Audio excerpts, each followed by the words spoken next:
তিনি খুব স্বাচ্ছন্দ্যে একটা সুন্দর সন্তান সংসার ভরা জীবন পেতে পারতেন, কিন্তু তিনি ত্যাগের মধ্যে থেকেছেন।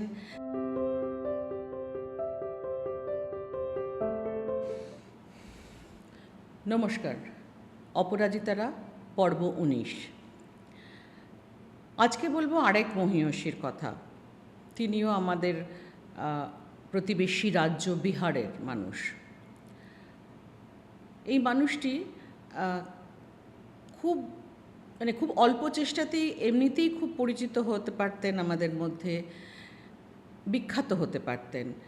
বিখ্যাত বলতে অ্যাটলিস্ট তাকে সবাই চিনতেন, কারণ তার হাজব্যান্ডকে আমরা ভারতীয়রা কম বেশি সবাই চিনি।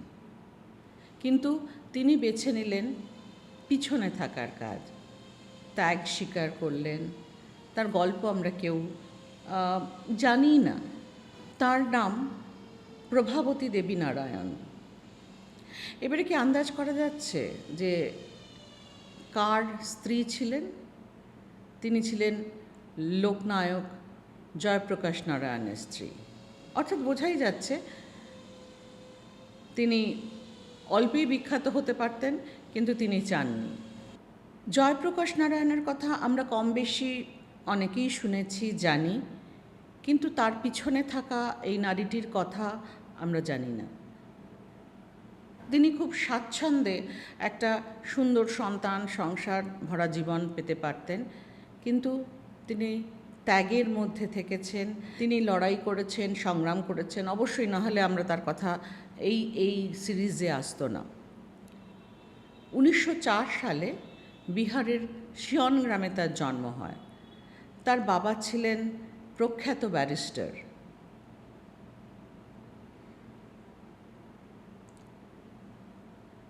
নাম ব্রজকিশোর প্রসাদ, মা ফুলদেবী।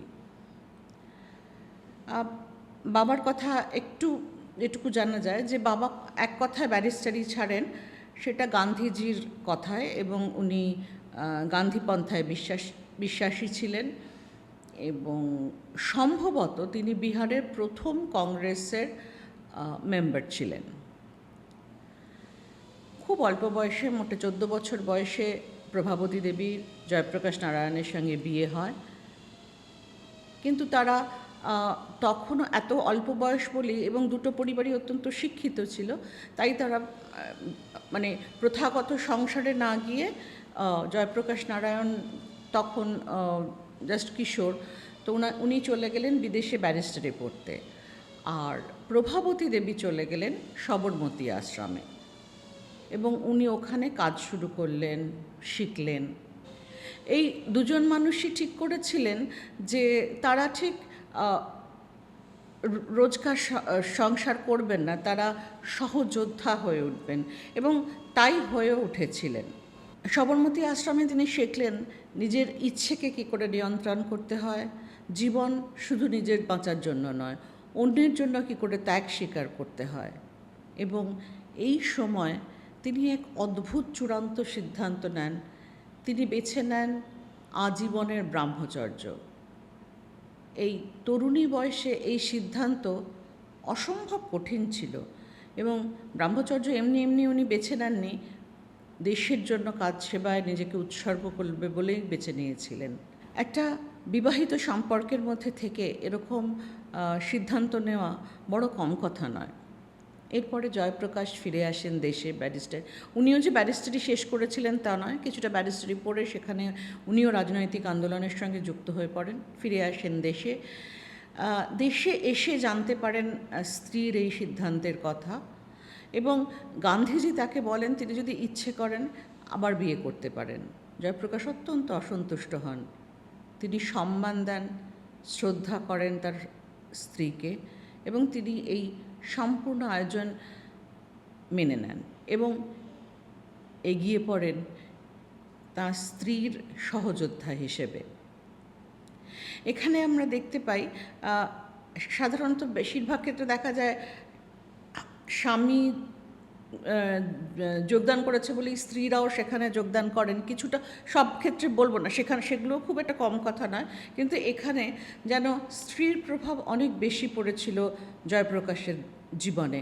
কেন এই কথাটা বলছি, কারণ আমরা কেউ ওনার স্ত্রীর গল্প সে অর্থে শুনিনি, তার কথা শুনেছি তার স্ত্রী হিসেবে, হয়তো কিছুটা প্রভাবতী দেবীর কথা শুনেছি, কিন্তু এখানে আসলে প্রভাবতী দেবী অনেক শক্তিশালী মনের মহিলা ছিলেন এবং তিনি, আমরা পরেও শুনবো, তার স্বামীকে বিভিন্ন পথে, ভালো পথে চালিত করেছিলেন, ভালো মানে অন্য রকমভাবে নিয়ে গেছিলেন ওনাকে। এরপর শুরু হলো তার আসল যুদ্ধ। প্রভাবতী দেবী কখনো সামনে গিয়ে লড়ার মানুষ ছিলেন না, তিনি পিছনে পিছনে থাকতেন সমস্ত কিছুর, এবং তিনি একটা দল তৈরি করতে শুরু করলেন।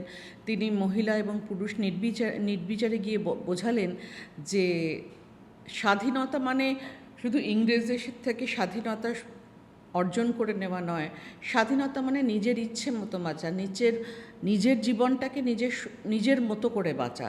এইভাবে তিনি এগিয়ে চললেন। তিনি যোগ দিলেন অসহযোগ আন্দোলনে, সিভিল ডিসওবিডিয়েন্স মুভমেন্টে এবং অসহযোগ আন্দোলনে। তিনি বহুবার গ্রেপ্তার হলেন বলাই বাহুল্য, এবং তিনি তার এই আন্দোলন শুধু রাজনৈতিক ছিল না, তার আন্দোলন ছিল আত্মিক, সেটা আমরা তার সিদ্ধান্ত থেকেই বুঝতে পারি। এবং তিনি মার্কসিস্ট জয়প্রকাশকে নিয়ে এলেন গান্ধীবাদী পথে, এবং তারা দুজনেই এই পথে যোগ দিলেন। এরপর এলো বহু প্রতীক্ষিত স্বাধীনতা। আরও অনেকের মতো তিনিও চুপ করে বসে থাকতে পারতেন, অনেকেই স্বাধীনতার পরে হারিয়ে যান বা তারা আর আসতে পারেননি সেই পথে, কিন্তু এই ভদ্রমহিলাকে আটকানো যায়নি। ইনি তারপরেও মহিলার শিক্ষা এবং তাদের এগিয়ে নিয়ে চলার জন্য বিভিন্ন কাজ শুরু করলেন। এর মধ্যেই তার ঘনিষ্ঠতা বাড়ে কমলা নেহেরুর সঙ্গে, এবং তাঁরা দুজনে খুবই ঘনিষ্ঠ বন্ধুর মতো ছিলেন। কমলা নেহেরুর বহু চিঠি পাওয়া যায়, যেটা এদের দুজনের মৃত্যুর পরেই জয়প্রকাশ নারায়ণ গিয়ে ইন্দিরা গান্ধীকে দিয়েছিলেন।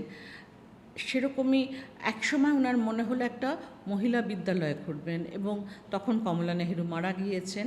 কমলা নেহেরুর নামে তিনি এক বালিকা বিদ্যালয় করেন। প্রভাবতী দেবীর প্রভাবেই জয়প্রকাশ নারায়ণ সর্বদা আন্দোলনে যোগদান করেন এবং উত্তর পূর্ব সীমান্তে এবং মধ্যপ্রাচ্যে শান্তি প্রতিষ্ঠার জন্য বিভিন্ন জায়গায় তিনি ঘুরে বেড়ান।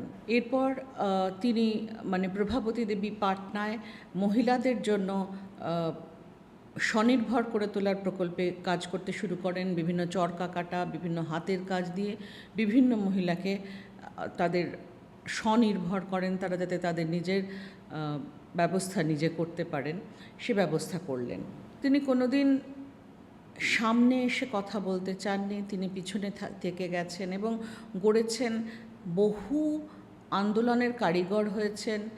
স্বাধীনতা আন্দোলনে ওনার এক বিশাল ভূমিকা রয়েছে যেটা আমরা জানি না, এবং আজীবন থেকে গেছেন সকলের অগোচরে।